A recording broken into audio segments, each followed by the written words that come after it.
কাট্টুশালী অভিনন্দন জানিয়েছেন সিলেট জেলা পরিষদের আওয়ামী লীগ এর মনোনীত প্রার্থী, জেলা আওয়ামী লীগ এর সাধারণ সম্পাদক, সাবেক জেলা ছাত্রলীগের সাধারণ সম্পাদক শ্রদ্ধাভাজন প্রিয় নাসির উদ্দিন খান ভাইকে। তিনি নাসির উদ্দিন খান ভাইকে বলেন, আপনার জন্য শুভ কামনা।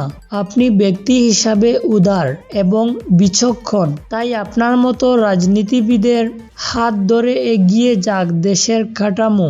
আপনার কাছ থেকে দেখেছি আপনি অধিকতর সভ্য উপায়ে সিদ্ধান্ত গ্রহণ করতে সক্ষম, যা একজন রাজনীতিবিদের বিশেষ গুণ। তো এটা বলে তিনি আজকে পোস্ট করেন ওনার ফেসবুক আইডিতে। তো প্রিয় দর্শক, কাট্টুশালীর নাটক এবং কাট্টুশালী ভাইকে আপনাদের কেমন লাগে অবশ্যই কমেন্ট করে বলবেন। আর যদি চ্যানেলে নতুন হয়ে থাকেন তাহলে সাবস্ক্রাইব করে নেবেন, কারণ আপনার একটা সাবস্ক্রাইব আমাদের আরো একটা নতুন ভিডিও বানাতে অনেক বেশি হেল্প করে। সো ধন্যবাদ সবাইকে ভিডিওটা দেখার জন্য।